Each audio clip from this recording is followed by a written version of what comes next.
Hello and welcome to this handover video presentation for a new 911 992 Targa 4S. The car is the latest generation, is in night blue with a slate grey leather interior. If you have any questions, please feel free to contact me directly on email or via telephone, or alternatively you can leave some comments below. Thank you very much. Starting on the outside of the car, to unlock the car, you would press this key here, and to lock it you would press that button there. To unlock the front of the car, you would just simply press and hold this button, and that will unlock the front luggage compartment, and it's opened by the red lever down here.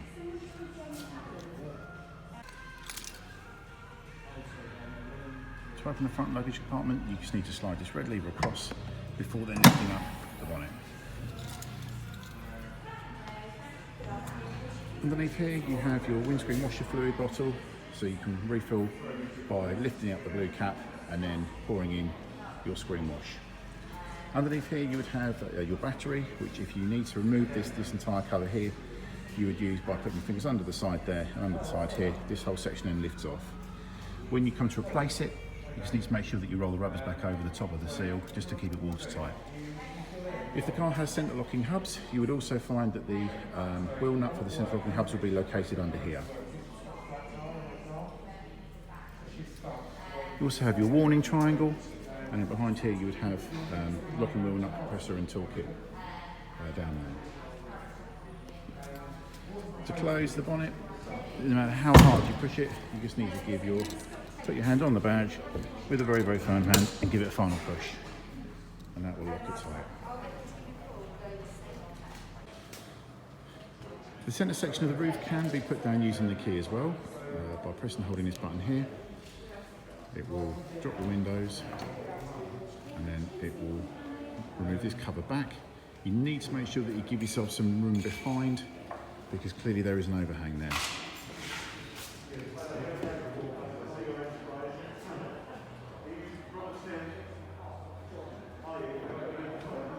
When the windows go up, the operation is complete. And to close it is exactly the same in reverse. Press and hold. You do need to hold the button fairly firmly, as if you release it at all, it will think that you've changed your mind and will do the reverse of the operation.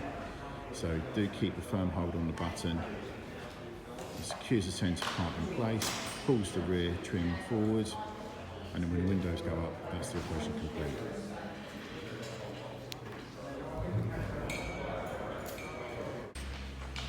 To access the fuel filler cap, you need to make sure the car is unlocked. Just push the fuel filler cap and it will pop open. Just turn to release and then turn back up to turn on again. As you can see by the inside of the petrol cap, it does recommend 98 fuel. And to close it up, just simply there we go. When you lock the car, the fuel filler cap will be secured, can't be accessed.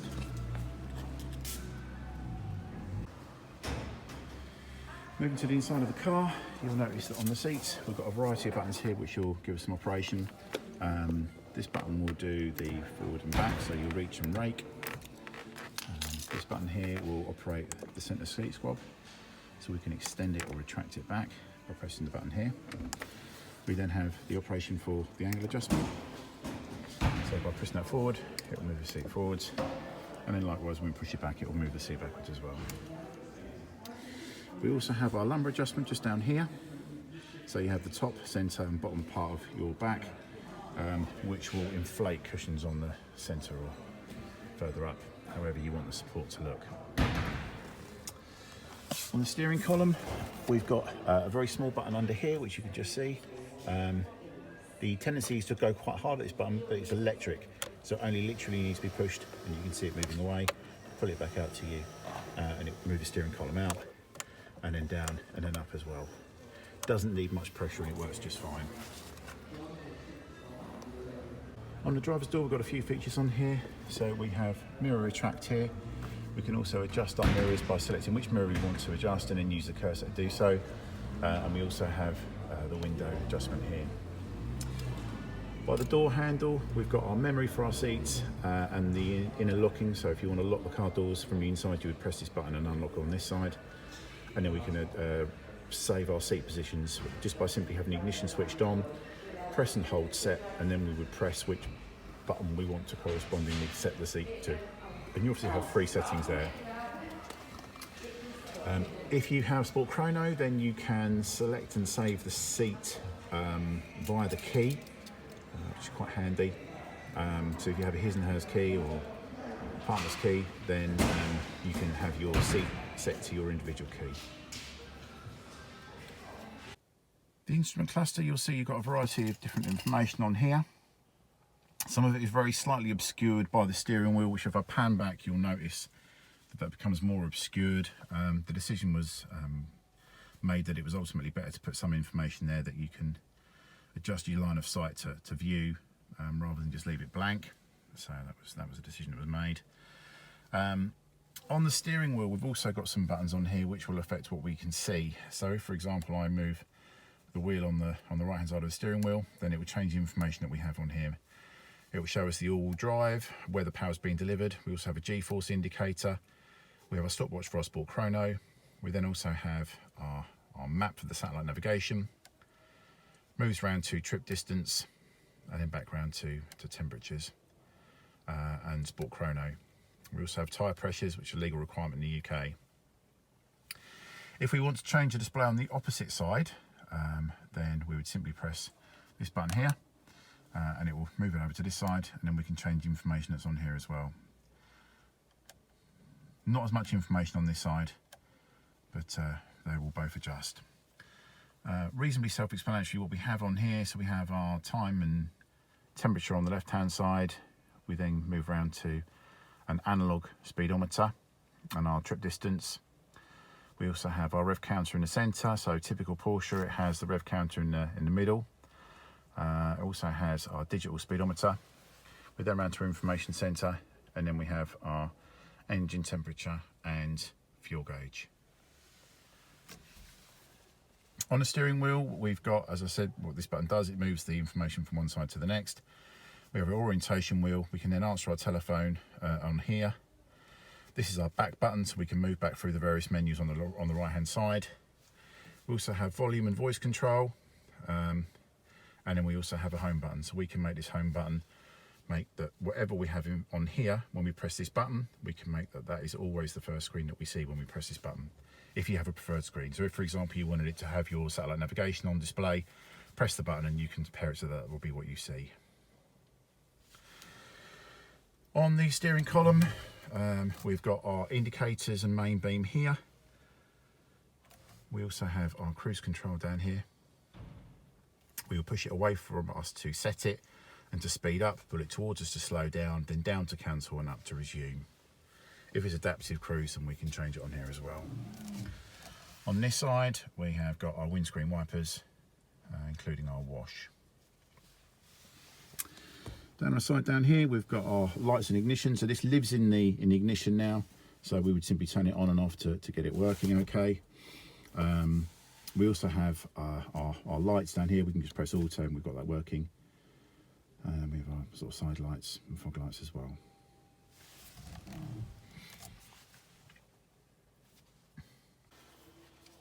So on the main PCM system, we've got a number of features as you would expect.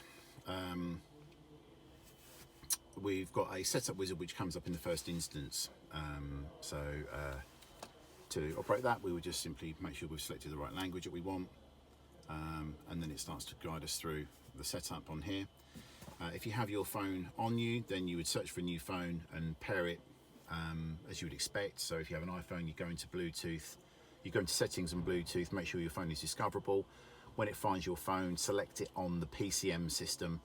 It will then ask you if the code is correct, to which you would press pair, and then it will ask for access to your contacts, which you can choose as to whether you decide to let it have your access to your contacts or not. Most people tend to do that. You can skip this process if you don't have your phone on you, and you can always go back to it at any point, so it's not a huge issue. At this point, you would then have a pairing code. Now, the pairing code can be found on your My Porsche portal.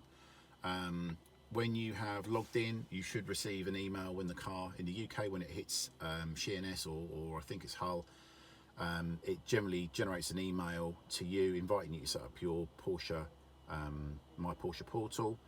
when you go through and accept the terms and conditions and activate any free services, your front screen should then have an image of the car along with the chassis number, and then underneath it will have an 8-digit pairing code. And when you get the pairing code, you just basically pop it into here. So in this occasion, I shall pop it in.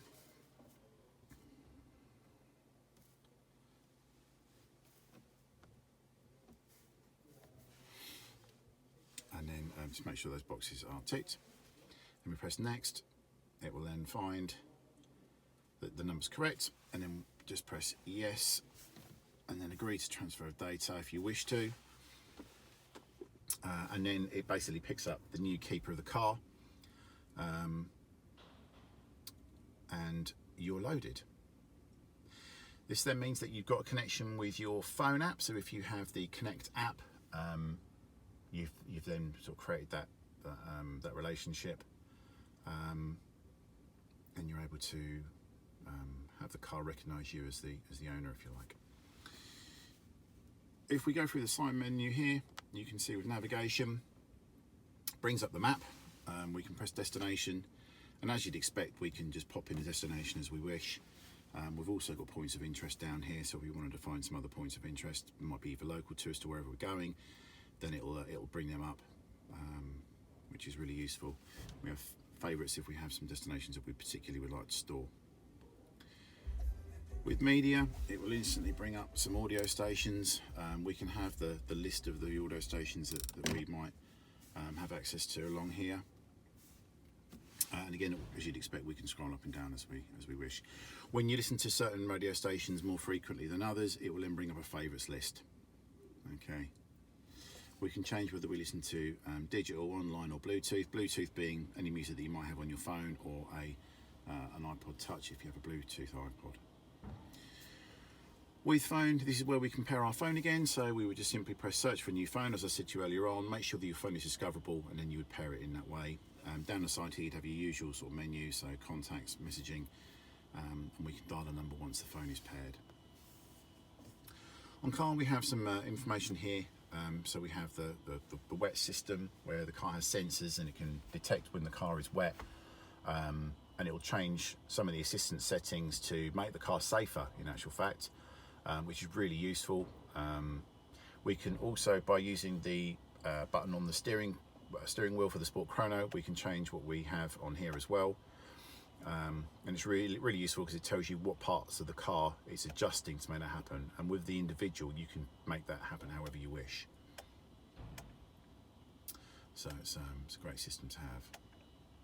You can use a lot of this stuff independently, so if for example you wanted the chassis to be on a sport mode, you can just simply leave it in its normal mode and just select a sports chassis if you want to, so you can play with it however you wish. We can also turn the sports exhaust on here, and we can turn on the auto start stop. The auto start stop is on all of the time, but we would press the button to turn it off. We can also adjust the spoiler for the rear of the car here, which again works automatically. We don't have to play with it, but if we wanted it particularly up for a reason, then we can do that. We also have information down here. We have a driver's manual, various information on vehicle and displays. We have some trip data, and then it moves around to the Sports Chrono. We have the climate control settings here. Whilst there are some climate control settings on the actual centre console, it's more specific on here as to how I want it to behave. So if, for example, we want both sides of the car to work, then we press synchronise. If the car is, if we're in the middle of summer, it's particularly hot, we might decide to jump in and turn the AC max on, which will just send out as much cold air as fast and as strong as possible to get the interior really cold or cool very quickly. By putting in the pairing code, we're also activating some of these apps rather, which in the UK you will have access to free for the first 2 years. We have information on, like for example, weather. If you're doing something which means that it's particularly useful to understand what's happening with the weather during the day or during the week, then it will give us that information, so it's really useful. We also have a rain radar, which I think is really clever.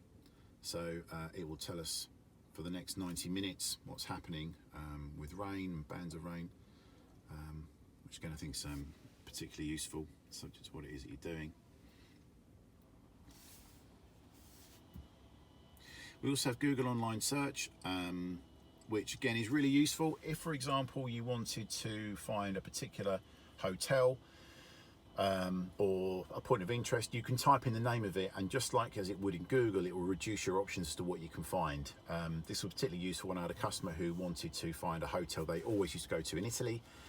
He would simply type in the name of the hotel and it would bring that hotel up, whereas when he tried to find it on the satellite navigation, he put in the street name, it wasn't so easy to recognise it. So there might be some less obvious destinations or things you want to find, and the online search via Google will be really useful. With petrol stations, it will search nearby. It will even give you the cost of the fuel when it eventually loads it up. So, you know, if we bring that up, it will eventually tell us £1.29 to relief for unleaded. So that's really useful. By doing this, you also have online navigation updates as well. So it's another reason why connecting your pairing code to the car is a really useful idea. On assistance, we have some assistance settings here.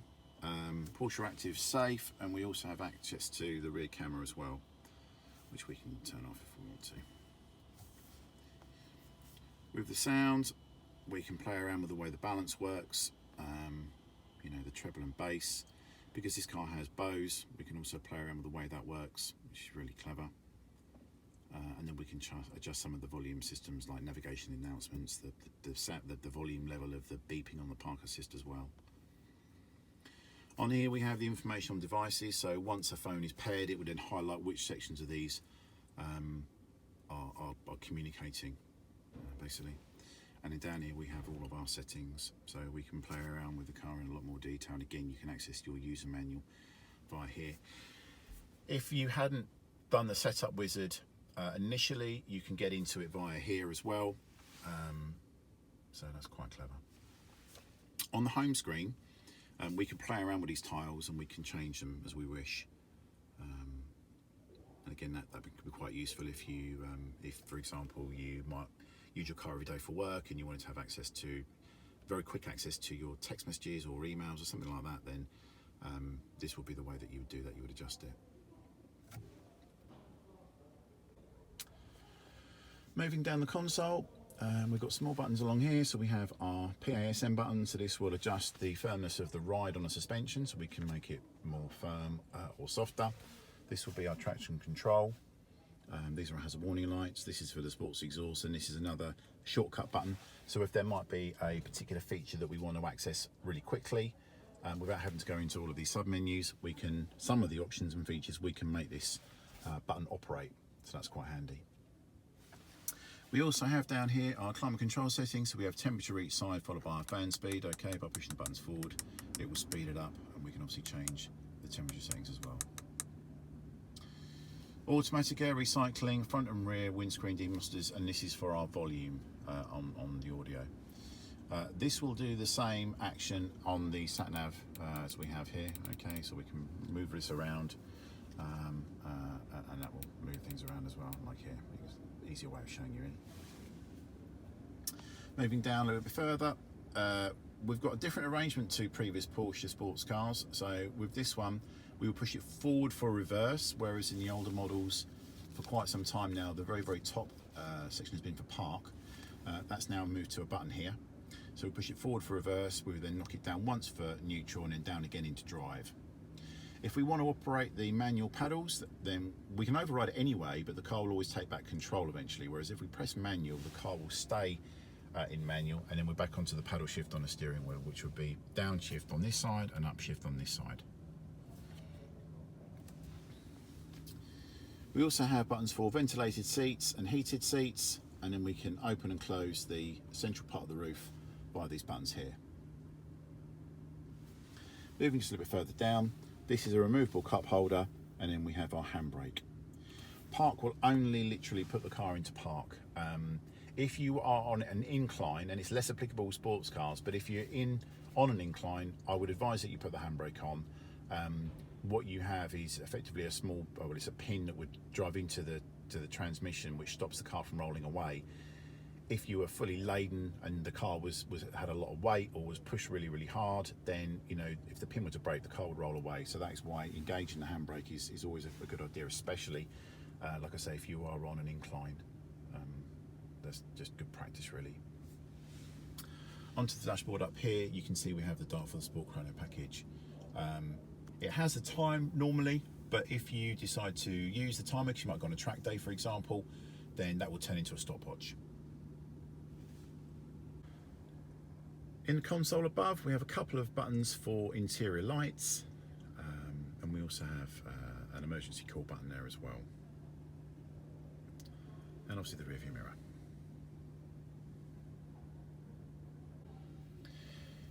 In the centre armrest, we've got a small button on the side here, which we would just simply push in and pull up. So in here you have your storage tray. This section here will work as a signal booster for your phone. If you have a variety of covers on, that might not work quite so well, but certainly without cover on it, you should boost a signal. That will help to reduce the battery loss. You'll also notice down here we've got cards for SIM card and SD card. We also now have the slots for USB, but this is for a USB-C, I believe it is, which is the latest USB shape that Apple have introduced. So it's a little bit frustrating if you don't have that smaller USB slot.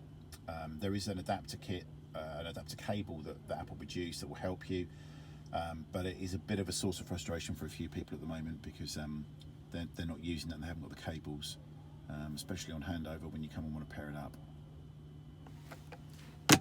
And then just push it down firmly to close it up. As with most sports cars and Porsches in general, we've got a glove box, which when you open up, will give you access down there. Not that you can see a great deal at the moment. We also have a cup holder on the side here as well, which opens out. Got a pen holder as well. When you close it up, you can give it a push there. You'll notice that you have got a service key there. On the key itself, you will have a blade which you can pull out up here.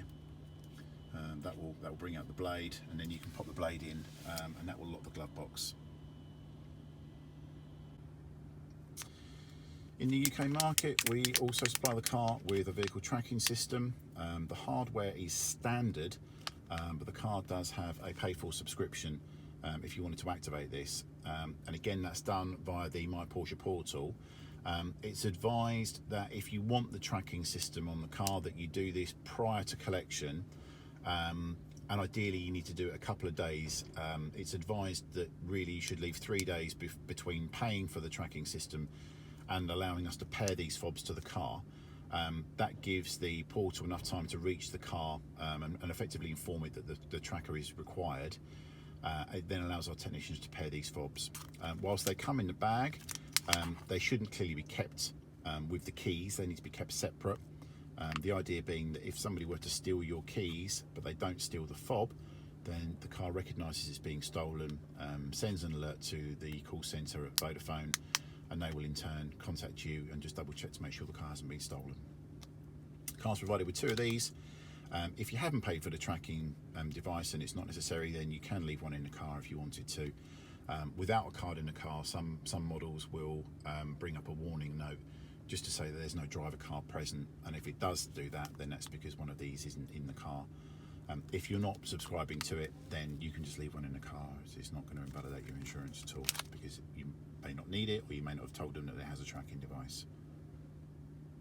To access the rear of the car, there is a small strap on the back of the seat, which when you pull it, it will allow you to move the seat forward.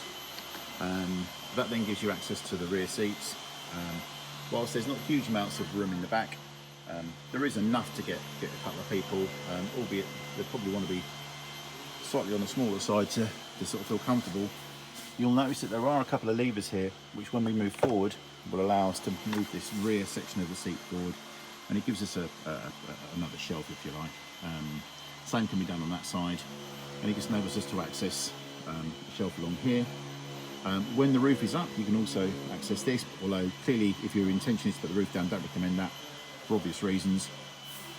And to push it back up again, you just give it a firm push and it clicks into place. I hope you found that video useful. If you do have any questions or queries, please feel free to contact me direct.